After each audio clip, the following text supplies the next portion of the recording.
कहानी की शुरुआत होती है फ्यूचर में, जहां इंसानों की बॉक्सिंग खत्म हो गई थी क्योंकि उनके बदले लोग रोबोट्स को लड़ते देखना ज्यादा पसंद करते थे। हालांकि इन रोबोट्स को भी इंसान ही कंट्रोल करते हैं। चार्ली भी एक जाना माना बॉक्सर हुआ करता था जो अब देश विदेश में जाकर रोबोट बॉक्सिंग में हिस्सा लेता है, लेकिन काफी समय से वो लगातार हार रहा है। एक दिन उसे एक आदमी का कॉल आया जो उससे अपने $30,000 वापस मांग रहा था। उसने न जाने कितने लोगों से पैसे उधार ले रखे थे। आखिरकार चार्ली ने नेटवर्क का बहाना लगाकर कॉल काट दी। तभी मेले में उसे रिकी मिल गया। उसने चार्ली को $3,000 देने का वादा किया अगर उसका मशहूर रोबोट एम्बुश बैल से लड़ेगा। चार्ली ने भी अपने रोबोट की जीत पर $20,000 की शर्त लगा दी। रिकी मान तो गया, लेकिन उसने कहा कि अगर चार्ली हार गया तो उसे कहीं से भी रिकी का कर्ज तो लौटाना पड़ेगा। फिर फाइट शुरू हुई और जनता एम्बुश को देखकर जोश में आ गई। शुरू में सब सही था और एम्बुश बैल के वार से बचने में कामयाब भी हो गया, लेकिन तभी चार्ली लोगों से बात करने में इतना खो गया कि उसे रोबोट के पीछे भागता हुआ बैल दिखाई ही नहीं दिया। बैल ने अपनी जोरदार टक्कर से एम्बुश की टांग तोड़ डाली। चार्ली ने रिकी से फाइट रोकने को कहा, लेकिन वो नहीं माना। फाइट के आखिर में एम्बुश बस लोहे का कबाड़ बनकर रह गया और बच्चे उसका एक एक पुर्जा उठाकर अपने साथ ले गए। चार्ली भी मुंह छिपाकर पतली गली से निकलने लगा, लेकिन तभी दो लोगों ने आकर उसे बताया कि उसकी पिछली पत्नी की मौत हो गई है और उसका 11 साल का बेटा मैक्स अब एकदम अकेला है। चार्ली को अपने बेटे की कोई खास परवाह नहीं थी और उसने कोर्ट में जाकर कह भी दिया कि वो मैक्स को संभालने की हालत में ही नहीं है। हालांकि उसके कुछ रिश्तेदार मैक्स को अपनाना चाहते थे, इसलिए चार्ली ने उन्हें मैक्स की कस्टडी $1,00,000 में सौंप दी। पहले $50,000 लेकर वो मैक्स के साथ कुछ समय बिताने को तैयार हो गया। उन्हीं पैसों से उसने काले बाजार से नॉइजी बॉय नाम का एक बेहतरीन रोबोट खरीदा। उसमें वॉइस कंट्रोल का फीचर था जिससे वो इंसानों की बातें समझ सकता था। उसे लेकर चार्ली अपने जिम में पहुंचा जहां वो बेली के साथ रहता था। इतना खर्च करने पर बेली उससे बहस करने लगी कि किराए के पैसे तो टाइम पे दिए नहीं जाते, रोबोट खरीदता घूम रहा है। तभी रिश्तेदार मैक्स को उसके पास छोड़ने आ गए। इधर अपना मैक्स भी खतरनाक बच्चा है। उसे इस बात का कोई दुख नहीं था कि उसके बाप ने उसे बेच दिया, पर दुख तो सारा इस बात का था कि थोड़े भी पैसे मैक्स को नहीं मिले। नॉइजी बॉय को देखकर वो तीनों दंग रह गए। चार्ली ने वॉइस कंट्रोल चेक करने की सोची और उसने कुछ कमांड दी, लेकिन रोबोट में कोई हलचल नहीं हुई। चार्ली को लगा लो भाई पैसे गए डब्बे में, फुद्दू बना दिया दुकानदार ने। तभी मैक्स ने अपनी सूझबूझ दिखाई और रोबोट को जापानीज में कमांड दी क्योंकि वो जापान में बना था। नॉइजी बॉय ने कमांड सुनी और बस अब उसकी सेटिंग बदलने की देर थी। थोड़े टेस्ट करने के बाद चार्ली उसे अपनी वैन में लाद कर अगले कंपटीशन में जाने को तैयार हो गया। मैक्स ने वैन की चाबी चुरा ली और साथ चलने की जिद करने लगा। हार कर चार्ली को उसे अपने साथ ले जाना पड़ा। फिर वो फाइट क्लब में पहुंचे जहां काफी सारे रोबोट्स आए थे। चार्ली को पूरा यकीन था कि वो इस बार तो जरूर जीतेगा, इसलिए उसने नॉइजी बॉय का नाम मेन फाइट में लिखवा दिया। मैक्स ने उसे बहुत समझाया कि पहली बार सिर्फ छोटी फाइट से लड़े, लेकिन चार्ली ने कहा चल चल बाप को मत सिखा चल।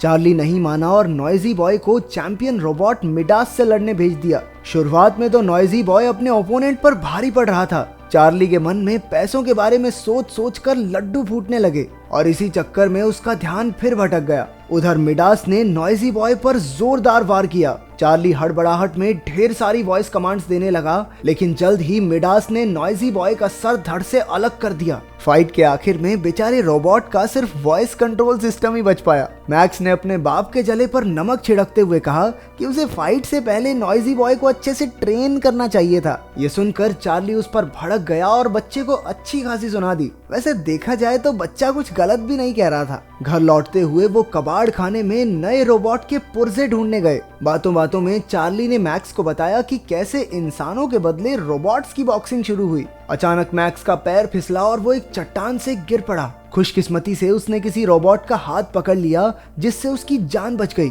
चार्ली ने तुरंत नीचे उतरकर मैक्स को बचाया। ऊपर आकर मैक्स ने देखा कि जिस रोबोट से उसकी जान बची वो कीचड़ में लिपटा हुआ था। उसने चार्ली से कहा कि इस रोबोट को अपने साथ ले जाने में उसकी मदद करे, लेकिन चार्ली ने एक बार फिर खुदगर्ज होकर अपने बेटे की मदद करने से मना कर दिया। मैक्स ने अपनी पूरी जान लगाकर सुबह तक उस रोबोट को पहाड़ी पर खींच लिया। आखिरकार वो वैन तक पहुंचा और चार्ली के साथ उसके जिम में गया। नॉइजी बॉय की हालत देखकर बेली को बहुत गुस्सा आया। उसने चार्ली से कहा कि अपने जीतने के सपने के साथ साथ अपनी असलियत को भी समझे, लेकिन चार्ली ने उसे चलकर मैक्स का रोबोट देखने को कहा। पता चला कि ये रोबोट एक पुराना मॉडल है जो फाइट के लिए नहीं बल्कि स्पेयर पार्ट्स के लिए बनाया गया था। ये हमला तो नहीं कर सकता लेकिन अपना बचाव जरूर कर सकता है। अचानक रोबोट ऑन हो गया और बेली ने देखा कि इसमें एक शैडो फीचर था जिसके हिसाब से ये रोबोट किसी भी इंसानी हरकत की हूबहू नकल कर सकता था। मैक्स ने रोबोट का कीचड़ साफ किया और देखा कि इसका नाम एटम है। मैक्स ने इलीगल फाइट में इस रोबोट को लड़ाकर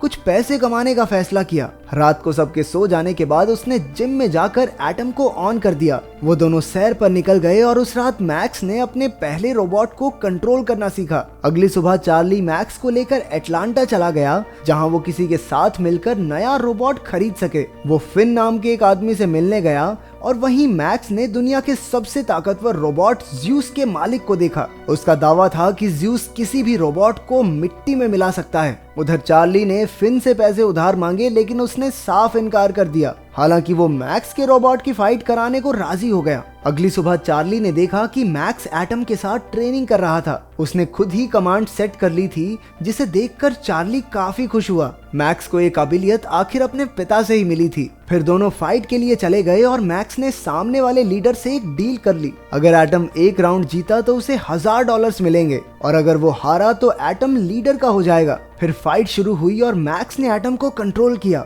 रोबोट ने कोई हमला नहीं किया, बस खुद का बचाव करता रहा। चार्ली ने मैक्स से कहा कि सामने से हमला करे, लेकिन तभी ओपोनेंट ने एटम के सर पर वार कर दिया। पहला राउंड खत्म होने में सिर्फ 30 सेकंड बचे थे और उससे पहले एटम को फिर से खड़ा होना था। मैक्स के ऑर्डर पर एटम खड़ा हो गया और इसी के साथ मैक्स $1000 जीत गया। इससे लीडर की सिट्टी पिट्टी गुम हो गई और उसने शर्त रखी कि अगर ये रोबोट एक और राउंड टिक गया तो वो $2000 यानी दुगना इनाम देगा। चार्ली ने मैक्स को समझाया कि इसमें ना पड़े, लेकिन मैक्स फाइट के लिए राजी हो गया। अगला राउंड शुरू हुआ और एटम ने सामने वाले रोबोट पर जोरदार वार किया जिससे उस बेचारे का सिस्टम ही क्रैश हो गया। आखिरकार मैक्स जीत गया और अपना इनाम लेकर वहां से चलता बना। अगले दिन वो एटम को नए कमांड सिखा रहा था। जब वो बोर हो जाता तो एटम को अपने साथ डांस करवाने लगता। जब चार्ली आया तो मैक्स ने उसे बताया कि उसने नॉइजी बॉय का वॉइस कंट्रोल सिस्टम एटम के अंदर फिट कर दिया है। उसने कहा कि शैडो फीचर के जरिए एटम को अपना बॉक्सिंग स्टाइल सिखाए, क्योंकि चार्ली अपने जमाने में बॉक्सिंग चैंपियन था। चार्ली ने मजे लेते हुए कहा कि वो तभी एटम को बॉक्सिंग सिखाएगा अगर मैक्स रिंग में एटम को डांस करवाएगा। मैक्स मान गया और एटम की बॉक्सिंग ट्रेनिंग दिन रात जोरों से चलने लगी। मैक्स हर फाइट की शुरुआत डांस से किया करता और इसी तरह एक एक करके एटम सारी फाइट्स जीतता चला गया। चार्ली और मैक्स भी एक दूसरे के साथ अच्छा समय बिताने लगे। छोटी मोटी फाइट से पैसे कमाकर चार्ली ने कुछ पैसे बेली को किराया भरने के लिए भेज दिए। डांसिंग कार की तरह डांसिंग रोबोट ने भी पूरी जनता का दिल जीत लिया। उसकी तो अखबार में तस्वीरें छपने लगी थी। इसी मशहूरी के कारण चार्ली और मैक्स को रियल स्टील टूर्नामेंट में हिस्सा लेने के लिए बुलाया गया। जब मैक्स एटम को फाइट के लिए तैयार कर रहा था तो एक आदमी ने आकर कहा कि ज्यूस रोबोट की मालकिन फेरा उनसे मिलना चाहती है। वो ज्यूस के लिए स्पेयर रोबोट ढूंढ रही थी और उसने एटम को खरीदने के लिए $2 लाख का ऑफर दिया। चार्ली तो उसी वक्त राजी हो गया, लेकिन मैक्स इनकार करके कमरे से बाहर आ गया। चार्ली ने मैक्स को ये डील लेने के लिए बहुत समझाया, लेकिन मैक्स ने कहा कि जरा सोचो, ये औरत एक स्पेयर रोबोट के लिए इतने पैसे देने के लिए क्यों तैयार है। मैक्स को यकीन था कि उसके रोबोट में कुछ तो खास बात जरूर है, इसलिए उसने एटम को बेचने से साफ मना कर दिया। उधर फाइट देखने आए लोगों के शोर के बीच 2 सर वाला रोबोट ट्विन सिटीज आया। फाइट शुरू होने से पहले एटम ने भी मजेदार डांस दिखाकर लोगों का दिल जीत लिया। फाइट के शुरुआती मिनटों में तो उस 2 मुंह वाले रोबोट ने एटम पर लगातार वार करके उसे हमला करने का मौका ही नहीं दिया। तभी चार्ली का ध्यान ट्विन सिटीज की कमजोरी पर गया। असल में हर पंच से पहले उसका दाहिना कंधा थोड़ा अटकता था। मैक्स ने एटम से वहीं पर हमला करवाया और उसका पूरा दाहिना हिस्सा तोड़कर एटम ने उसके सर पर जोर से सर दे मारा। उस दूसरे रोबोट की इतने में छुट्टी हो गई। एटम की जबरदस्त परफॉर्मेंस देखकर लोग जोर जोर से तालियां पीटने लगे। उधर मैक्स ने भागकर रेफरी से माइक छीन लिया और दुनिया के सबसे ताकतवर रोबोट ज्यूस को फाइट के लिए चुनौती दे दी। बेसिकली मैक्स पूरी दुनिया को बताना चाहता था, हमारा रोबोट किसी से कम है के?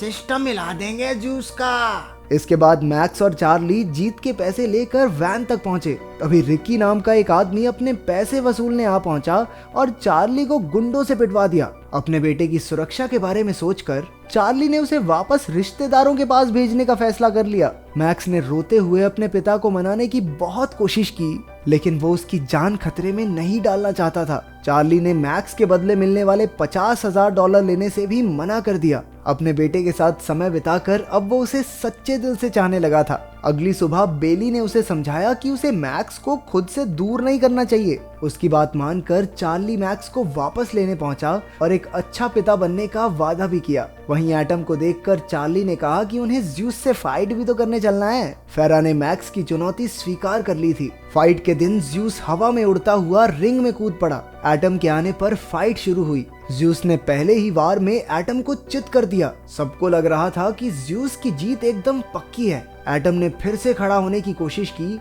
लेकिन ज्यूस ने लगातार 15-20 मुक्के दाग दिए। लेकिन अगले राउंड में एटम ने आगे होकर ज्यूस पर लगातार वार किए। काफी जोर लगाकर एटम ने खुद को खड़ा रखा। फाइट चलती रही और एटम किसी तरह से दूसरे और तीसरे राउंड तक लड़ता रहा। चौथे राउंड तक ज्यूस ने अपनी पूरी ताकत से एटम की बुरी हालत कर दी। एटम का वॉइस कंट्रोल सिस्टम भी टूट गया था, लेकिन फिर भी एटम आखिरी मिनट तक लड़ता रहा। अब उसके जीतने की कोई संभावना नजर नहीं आ रही थी। लेकिन मैक्स ने चार्ली से कहा कि शैडो फीचर से बॉक्सिंग करके एटम को कंट्रोल करे। चार्ली ने एटम को जोश से भरी स्पीच दी, जबकि वो कुछ सुन ही नहीं सकता था। तभी आखिरी राउंड शुरू हुआ। एटम खुद को बचाकर ज्यूस की ताकत बर्बाद करवाता रहा। जैसे ही उसकी ताकत कम हुई, चार्ली ने एक के बाद एक लगातार मुक्के ज्यूस को मारे, लेकिन ज्यूस एक बार फिर खड़ा होकर वार करने लगा। तभी राउंड खत्म हो गया और ज्यूस हारने से बच गया। जनता जोर जोर से एटम का नाम चिल्लाने लगी। ज्यूस के ज्यादा पॉइंट्स थे, इसलिए वो जीत गया, लेकिन जनता के दिल में तो एटम बस गया था और मैक्स को तो यही चाहिए था। मैक्स और चार्ली ने कसकर एक दूसरे को गले लगाया। आखिरकार उन्होंने एटम के साथ अपनी असली जीत का जश्न मनाया। अगर वीडियो पसंद आई तो लाइक कर देना, चैनल को सब्सक्राइब कर देना। मिलते हैं अगली वीडियो में।